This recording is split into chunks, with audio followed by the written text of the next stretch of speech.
Drink it in, man. Touchdown, Detroit Lions! Cornbread!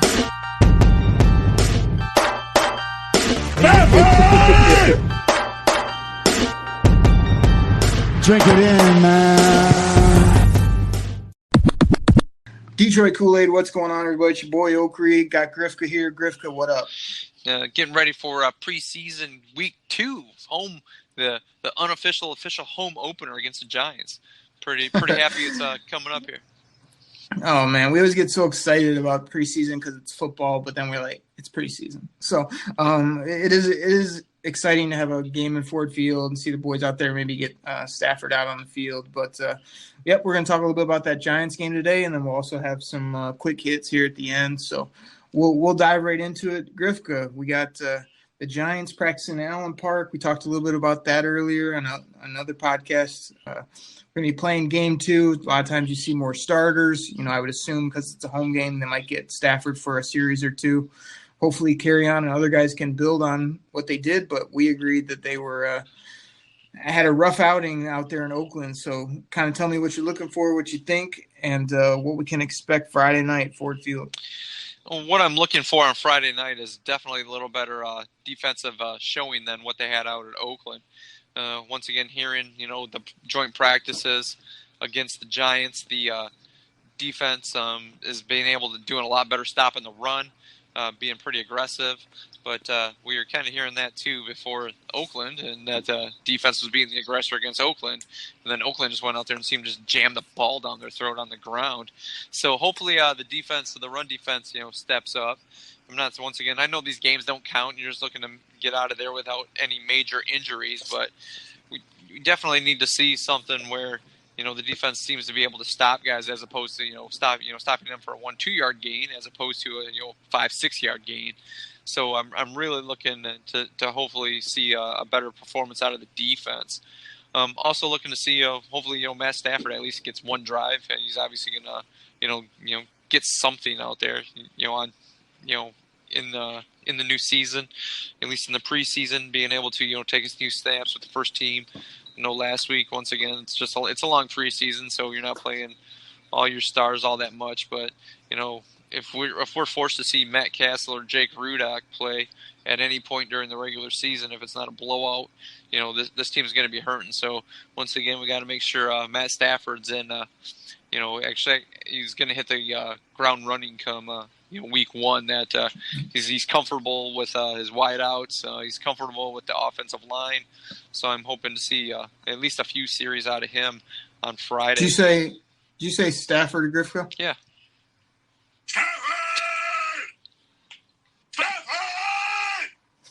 You gotta work on your Stafford blast for the people.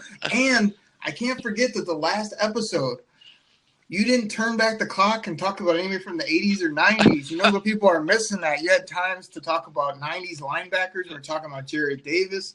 You didn't hit your famous line that the people love. I mean, yeah. Grifka, you got to work this stuff in. I mean, come on. I apologize. It didn't organically come up. I was still reeling from watching Jalen Reeves-Maven getting blown by Martavius Bryant when they're expecting a linebacker to cover or wide out on a crossing route.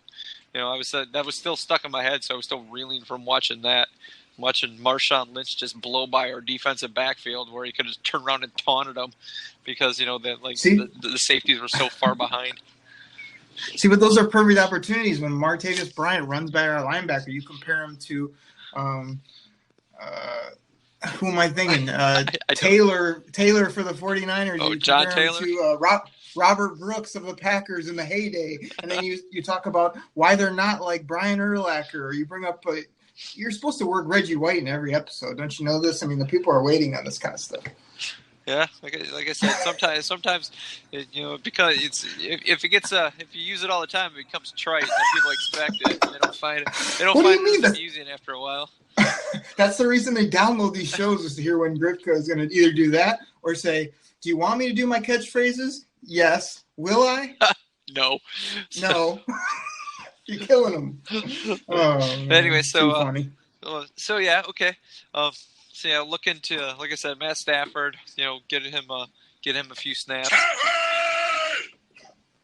And once again, looking. Hopefully, the defense has a better job against the rush this week than they did last week. And I realize, they're. I don't know. I don't think Saquon Barkley's going to play. He hasn't practiced all week due to that massive injury of whatever it was he did. He's a superstar, so he probably took a stiff breeze to the face, and so that's not gonna. He's got to sit out practice. And, they are playing the Giants this week, so we'll be forced to see the one catch by ODB, the one famous catch that he has that he's making a career off of against the Dallas Cowboys. I'm surprised NFL Network hasn't replayed that game like every game, like every other game in between the preseason games, just to watch the Odell Beckham one catch. Like, oh my gosh, it's like his one catch put him in the Hall of Fame. So, man, forget Odell. Would that have anything to do with the NFL's bias to the Giants, the Cowboys, large market, Packers, large market teams, man. Steelers, Patriots. Yeah, you name them, man. What are you talking about? Even the NFL's going back to their old school, like of, oh god, the 49ers may be good again. We can start showing Joe Montana highlights or John Brody highlights, from like the 70s because, oh my gosh, they have Jimmy Garoppolo. He's 5-0 as a starter. Woo! Yeah, like so was Scott Mitchell. We all know how great he was. So like, let's pump the brakes on the putting the Hall of Fame bust of Jimmy Garoppolo and Canton there at NFL Network. Once again, is their best running back is Jerick McKinnon. He's a mirror image of Theo Riddick, and like they have like no wide receivers, but all of a sudden this guy's going to be like, this guy's the next Joe Montana or Steve Young or Jeff Garcia or whoever else started out there for the San Francisco 49ers. So yeah. So Grifka, is this you laying the groundwork for if we were to stumble week 2 out there on the West Coast that you're gonna have a 10-minute rant about how the NFL loves the 49ers again and that's why they beat us? Oh no, because the Lions always play like crap on the West Coast. We all know that, but we'll talk about that come week 2. Oh yeah, East Coast going west, automatic loss. Same as West Coast coming east at a 1:00 start, man.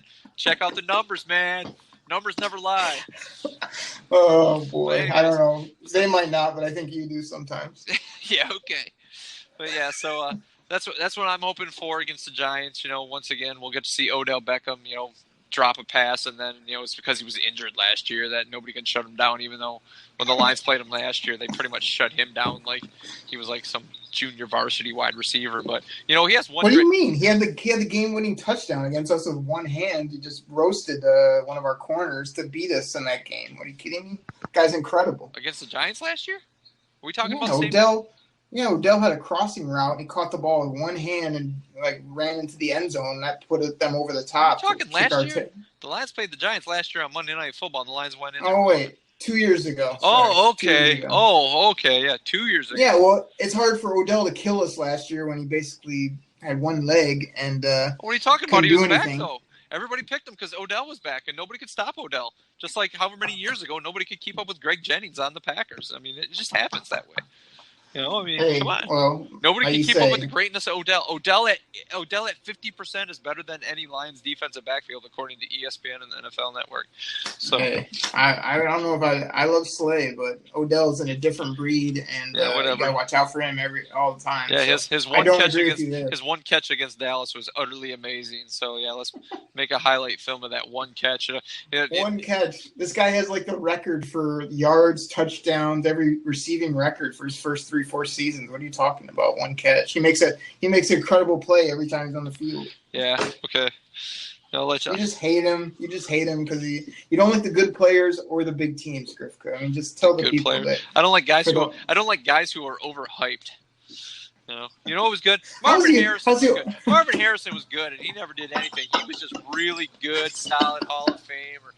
I like Randy Moss, too, because Randy Moss could go up and get the ball. I really like Randy Moss a lot, too. You know what? Odell Beckham is just like, you got to pay me because I had one catch against the Dallas Cowboys, and the NFL Network shows the game on continuous loop during the offseason after Good Morning Football at 12 o'clock. They automatically throw on that Cowboys Giants game, and then they just fast forward to that catch, and then the game's all of 10 minutes, and then at 1 o'clock they show it again, and then I gotta cut you off, Grifka. You gotta go take your medicine or something. I don't know what's going on. You've lost your mind because this guy is incredible. But I mean, let me jump in here on my takes for this game. Like to me, I expect the defense to be better. The only thing is Patricia seems like a guy that he's not going to show anything. Like I would love to see a couple exotic blitzes or a few like where he really schemes it out, but he's not going to. So I just hope they're better in the run game, kind of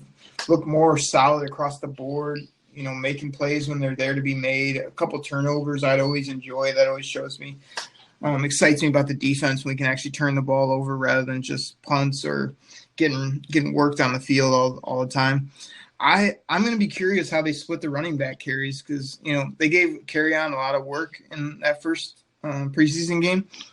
I'm wondering if he comes in with the ones a little bit, plays a little bit with the twos, and then gets out of there. Will they showcase Amir again? I'm curious about. And to me, you are in front of your home fans. I'd like to get a W, even though those don't matter, and I'd like to get after the quarterback a little bit more. Those are like some broad type items I'm looking at. Like, can we make the quarterback unsettled? Can we turn the football over? And can we just win the game? Like, to me, I don't care if you go 0-4 in the preseason, but to me, a win shows that Patricia, when worst comes to worst, he gets W's. And you just don't want 2-3 losses even in the preseason piling up on a guy who's new, who we know is good. Like, to me, this is our coach for the next decade plus, hopefully, but you just don't want him getting off to too many L's, even no matter when they come. So I'm excited about that. And, like, to me, we didn't see much at all from the receivers, and I think that was due to the quarterback. But, a few plays from them just to show that our offense is humming. Because one thing I hate about this team, I feel like we're totally stacked on the offensive side of the ball. We have playmakers all over the field. And I think we've talked about it before where not only do they sleepwalk through the first half, we look way worse more often than we should for what's considered to be a pretty good offense in the NFL. Wouldn't you agree? Yeah, I wish they would come out and just take the first drive whenever they get the ball and just jam it down their throat, go down and score a touchdown, and put some points on the board early, and then get the ball back and go do it again. Go up 14-0, in the first 10 minutes of the game, as opposed to being down 10-0 and like, oh great, now we have to abandon the run because now we have to go to the pass to get back in this game. Or when we look crisp from like they always say the NFL, like everybody makes plays, we all get paid. So I don't expect you to look incredible for every minute for 4 quarters. But when's the last Lions game you remember where we looked really crisp from start to finish, for 80% of the game, we looked like we were good. Like, to me, we're always stumbling over ourselves. We're always like, oh, we just haven't got it going yet. Just hold on. We'll wait till the fourth quarter and we'll turn it up. Like, that's annoying to me. So I'd like to see him start now in the preseason, start putting some good, even if the ones came in, looked real crisp and got out of there. I remember they'd done that a few preseasons, and you're like, okay. The ones came in, they drove down the field, scored a touchdown, get out of there, build on that next week. To me, that would be nice. But, we'll see. To me, again, it's preseason game 2, stay healthy. But, both run game, turnovers, better overall just solid defense. And then, if you could pull out that W just for morale and get people like, okay, we're just 1-1, no big deal. To me, that would be some nice things to look for here in this ball game. Yeah, agreed. Just like you said, I want the W not to be that W where our crappy guys are beating your crappy guys because we were down, 21-7 going into the fourth quarter, and all of a sudden, Jake Rudock comes in against their New York Giants 5th stringers and, comes back and pulls out a W because that's kind of meaningless to me. So, right. I want to see some points put up by our guys early in the game, and if we come from behind, we're down by 3, and Rudock goes and throws a touchdown late in the game or some point in the fourth quarter to win the game. That's cool, but I just want to see our first and second stringers, the guys that are going to do most of the playing. I'd like to see them do well. Yep, I agree with you there. Grifko, I wanted to ask you something. We got to rewind this tape a little bit. So you brought up the name Randy Moss. So for the people out there listening, I think we've talked about this, but I can't remember what. Did you want Randy Moss in the draft when the Lions passed on him? I'm curious because I don't know that answer. I would have taken him, but I can see why they took Terry Fair.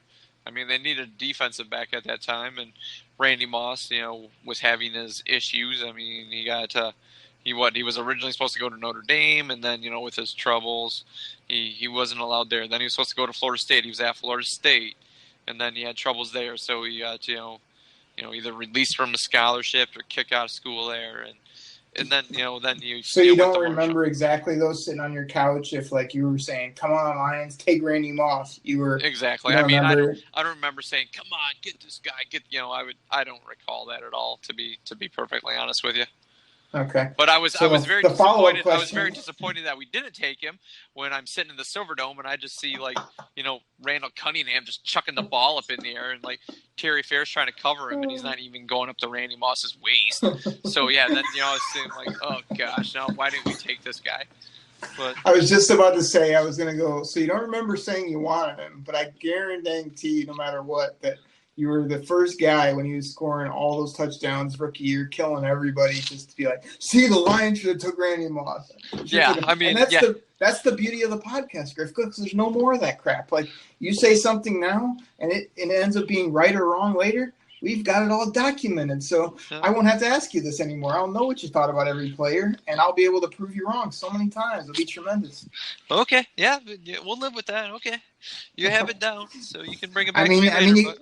you got one player right in Darius Slay. Now you think you could GM the team. I mean, yeah, you're right. You never listen to my wisdom. Yeah, I remember. Yeah, hey, I said hi to Nick Fairley for you today as he handed me my fries at the drive-thru window at Wendy's. So hey, oh yeah, that's cool. how's the big fella? Is he still? Yeah, is he rushing? The worst part about that, sandwiches? the two cars in front of me took those plays off, handing their food out the window to him. But when it was my food, he got it right to me. So he was on break. He's on break. What do you want? Yeah. They get 15 minutes, a half hour for lunch. Yeah, he was just down in a couple double, junior bacon cheeseburgers too. And, I had to keep my weight up, running through the drive-through here.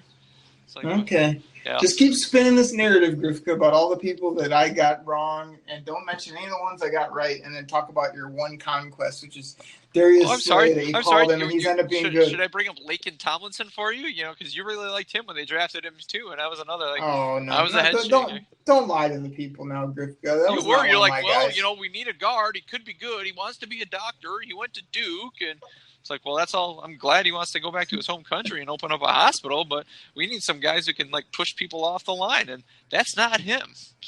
And Grifka, it turned out. What do I do always is like, no matter if I don't like the pick, I try to justify it because it's our team. That's why we drink the Detroit Kool-Aid. But you can go back and look at all my stuff. Like that was not at all. I had him rated as like a 3rd round guy. I was just trying to say like, yeah, we did need a guard and hopefully he will be good. But no, he wasn't like the guy I wanted him to take there. So anyway, we're getting off track, buddy. But I wanted to know that about Randy Moss because that's a big name people bring up and like a guy that definitely fell that we could have had. So Grifka, I think that's enough. Like on preseason game number 2, I think that everybody will be out there watching, and we'll definitely review it when it happens. But again, anybody that knows anything about football, preseason football, you can't tell very much. It's really just stay healthy, see a few things here or there from some young guys, and get out of there. So, we'll break it down, but we're just real excited for a few weeks when they kick it off for real, and we get to do some real reviews and really yell and scream about these games that mean everything come September 10th there. So, Grifka, with that being said, how about we do some kind of quick hits or some random topics here to end the show? What do you think? It works. You start it off, man. So, Grifka, we are always at the first game of the year, and we love tailgating. We love hanging out. We love getting in the stadium, checking out what's new, getting to our seats, just getting ready for some football.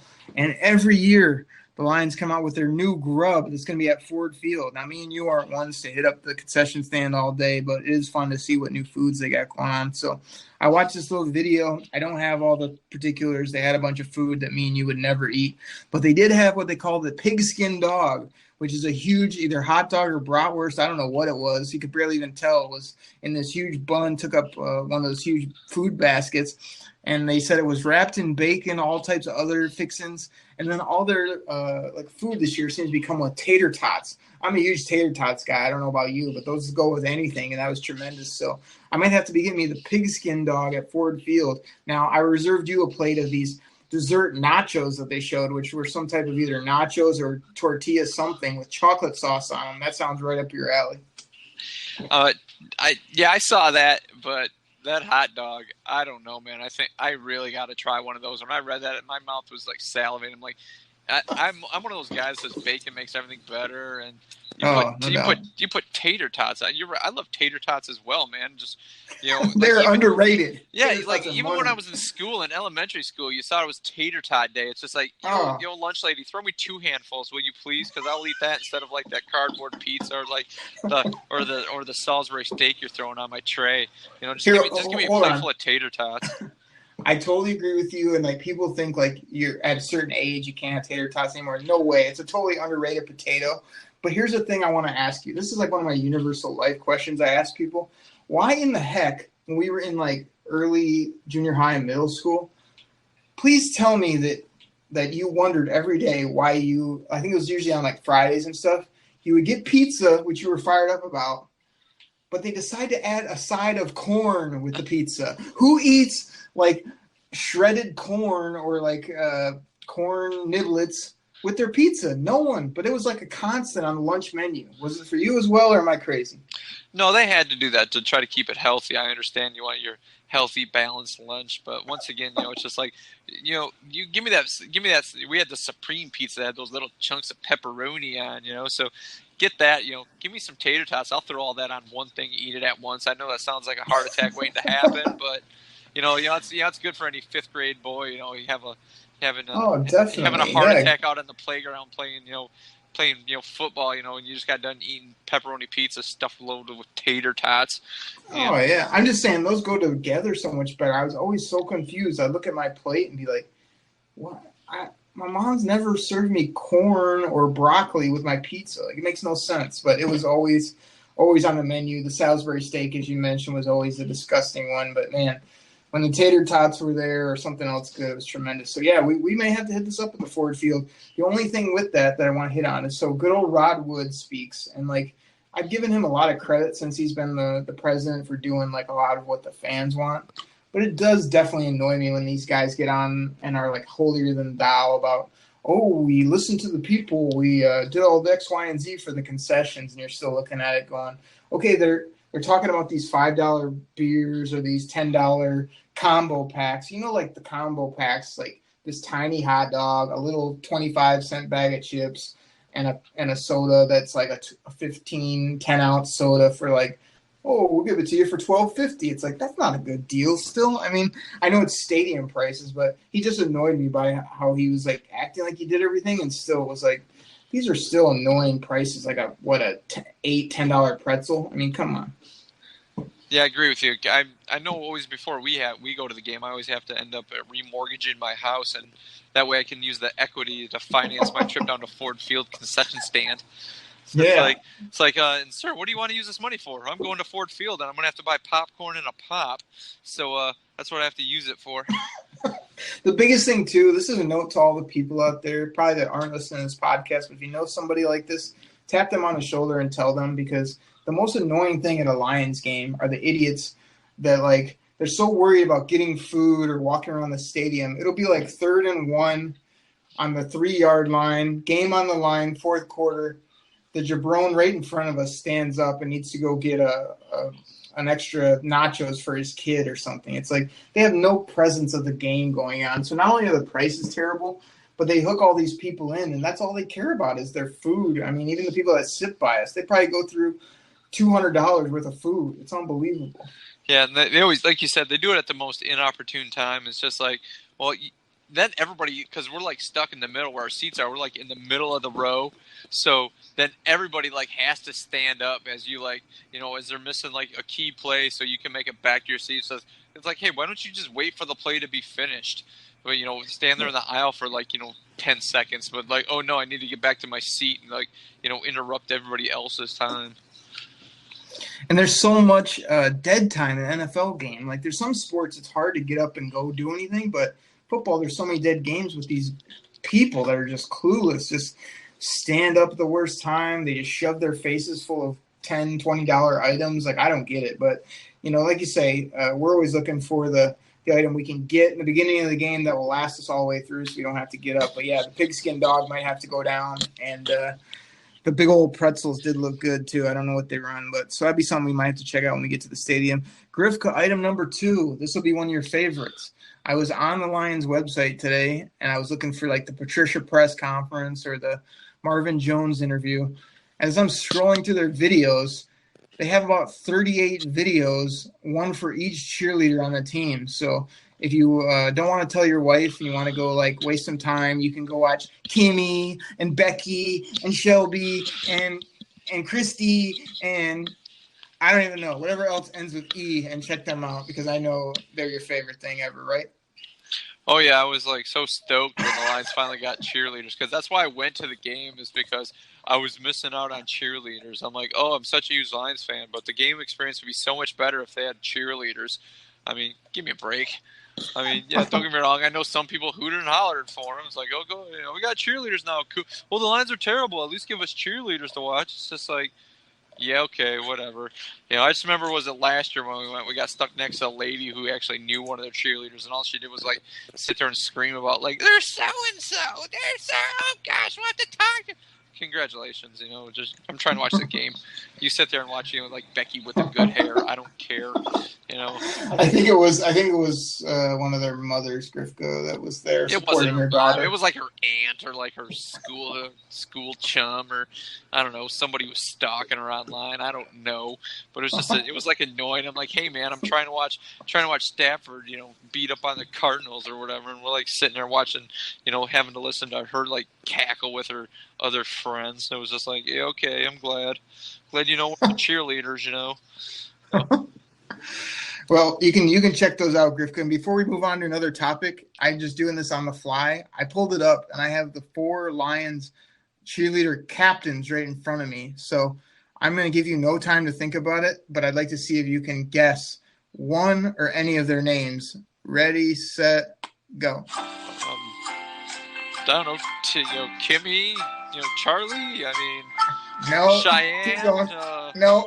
Oh, hold on. Let me get Cinnamon and let's see. I don't know, Poseidon. I don't freaking know. I can't think of any stripper names right now. Hey, Grifka, come on. They're very well skilled professionals. I'm sure they work very hard at what they do. But yes. I don't go to the games to watch cheerleaders. And the captains, what's that mean? If there's like what's that mean? If it comes to like a very like strategic part of the game or whatever, if they have like some other beef against some other cheerleading squad, they send the captains out there to like, decide what to do. I mean, what's that mean? I'm sure it's a very intensive. It's a big honor. I'm sure. I mean, these are the captains of the team, and because you didn't do your research, and because you don't have your cheerleader draft board up, the captains of the Detroit Lions cheerleading team, Grifka, are Amber, Holly, Mary, and Nicole. Duh. Well, come on. Grifka. I'm very happy for them. I'm very happy for them, and I'll send them Christmas cards this year. But I mean, yeah. I mean, once again, they could come to my front door and ask me if I've if I found the Lord or something like that. I don't know who they are. I mean, it's okay. I'm telling you who they are. And here's the thing. This is just a coinky-dink, Grifka, but I'm looking at them right now. And the captains, there's one redhead, there's one black hair, there's one blonde, and there happens to be one brunette. Can you believe that? Is that just the absolute biggest coincidence of all time, or what do you think? I mean, that's just surprising, don't you think? Once again, I'm sure they've worked very hard at their craft, and they deserve everything they get. Yes. I mean, Grifka, you may have just lost fans and listeners, but I got to say, I mean, I love the Lions cheerleaders. I don't know why we ever didn't have cheerleaders, and I would have nailed the captains, no doubt. I mean, you're not a fan if you don't know this kind of stuff. I just got to say. So all the people out there, all the guys out there that love the cheerleaders, I'm with you, fellas. Grifka doesn't know what he's talking about. Okay, next topic. So we talked about game 2 against the Giants. Grifka, when we were out in Oakland, a big topic came up about, would you trade for Khalil Mack? Would you trade for Khalil Mack, Grifka? And if so, what would you be willing to give up for this guy? Would I trade for him? Yes. With the Lions? No. Yes. There you go, people. Yeah, you trade for this guy in a heartbeat. I mean, that's all there is to it. I mean, you get the opportunity. He was a first-round pick. If you think you're like that close, it's one of those things I get so annoyed with. It's just like, teams for Khalil Mack. It's always guys that are like it's always teams that are on the threshold of like, going in the Super Bowl. It's just like, and I realize guys don't want to get traded to somebody rebuilding, but I don't think the Lions are at that stage where they're rebuilding. They could really use this guy to like bust through in the NFC North, do some damage, win a playoff game or two. This team isn't rebuilding. So what would I give up for him? I don't know a first, but maybe a couple seconds. And I know you're kind of like shooting yourself in the foot later down the road, but I mean, this guy's what, in his third, fourth year? I mean, he's going to be around for a while. This guy's a great player. I mean, yeah, I'm trading for this guy. Of course I would. But like I said, will the Lions? No. They'll be like, well, we need our draft picks because Lions fans love draft picks. Lions fans always want to give up everybody for draft picks. So like they are the Detroit Lions crack is Detroit are their draft picks. It's just like everybody gets so like engrossed in like Detroit Lions draft picks. I'm giving up a couple future second rounders for this guy. Okay, well, that's where I was about to pin you down. Like, yeah, you say you want him. Are you willing to give up your boy Slay for him? Slay? Yeah. No. Ziggy? Oh, Ziggy? Yeah, Ziggy. I'm driving Ziggy out to Oakland to get rid of him. I mean, see ya. To get Khalil Mack? Yeah. Hell yeah. I mean, of course yeah, I'm doing that. Ziggy and some pieces. What about Marvin Jones? Marvin Jones and some for Khalil and Mack? Something else, yeah or same, GT. Same thing. See you later, Marvin Jones. Been nice having you. We're picking up a modern day Lawrence Taylor. We're just giving up Marvin Jones. I mean, yeah. See you later. And we could do without Marvin Jones because we got your boy Teo Redding who makes awesome catches in practice. Oh yeah, definitely. And Kenny Galladay. I'm right with you there. To be honest, like. He's at a perfect age for a guy that I like to trade for, that I would consider giving up big assets for. He's at a great age. He's got a crazy, unique skill set. All he's holding out for is because he wants to be paid and valued like a top edge rusher, which he definitely is. So I'd be willing to give up everybody. I was having a debate with a buddy about Slay and maybe another piece for Khalil Mack or Slay and some draft picks. And the only thing I'm hesitant on is I do view corner as a really valuable position, not only overall, but in the NFL today, just because all the people you have to cover and we finally feel like we found one. So that'd be my only thing. It depends on kind of where Khalil Mack's head is at, because Darius Slay seems to have a great head on his shoulders, really entertaining. So I'd have to sort of think about it, but I mean, that's probably the kind of player it would take to get a guy, like Mack. You're going to have to part with something good to get something good. But, yeah, I would totally be all about it, and I would pay the man. Like you said, if Ziggy's making 17, I'd definitely get rid of him and pay a Khalil 20-plus probably to rush the edge for me, especially in this new defense we got. So I think we're on the same page there that we'd do it. Yeah, I mean, there's probably only like a couple guys on that team I would call untouchable right now, and unless once again you're getting blown away. And Khalil Mack's good, but I can't see getting rid of like Darius Slay, and I couldn't see getting rid of like Taylor Decker. I mean, nobody's going to take Matt Stafford's 10 years. You're obviously not going to trade Matt Stafford, but there's a lot of guys on that team. If you're throwing them in for Khalil Mack, sure. But right now, like the two guys I would hold on to are probably Taylor Decker and Darius Slay. Everybody else, I mean, if you're offering them boatloads, go ahead. Yeah.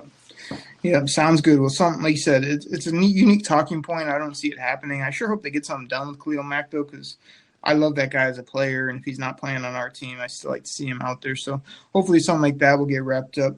Griff, I got 3 real rapid fires for you. Are you ready? Yeah, sure. Bring it. Will the Lions trade Amir Abdullah? Yes. Have you played Madden yet? No. What's your favorite B-Dubs wings when you go to Buffalo Wild Wings? Caribbean jerk. Will Teo Redding make the team? Yes. Okay, that's all I got. Oh, okay. I didn't know if you wanted more analysis when you said rapid fire. You've busted on my rapid fire before giving you too much information, so I was just trying to go yes, no.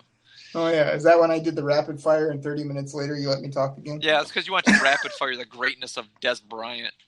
It's like you want to talk about his Hall of Fame bust right next to Odell Beckham's Hall of Fame. Oh, yeah. I asked how Des was, and Griffka went into his 5-page synopsis about his every skill set.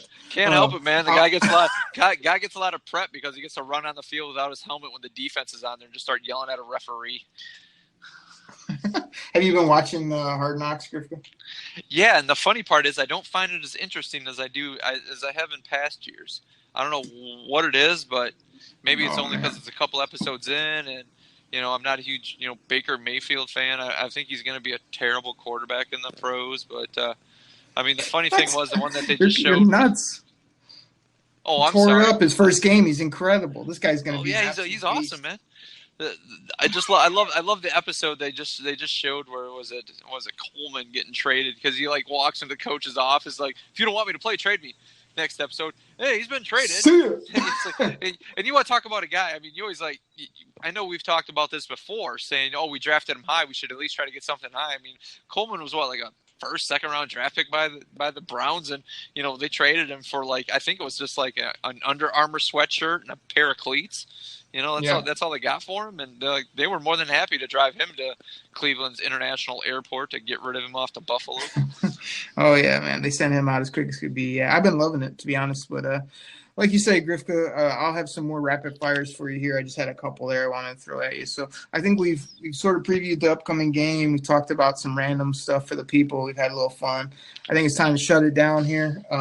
We're excited here. We'll have some Lions football before you know it, preseason game number 2. And we'll come back, kind of review that, and then we'll really be cooking for preseason game 3 and getting really close to the season. So, Grifka, you got anything else for the people before we get out of here? No, I don't.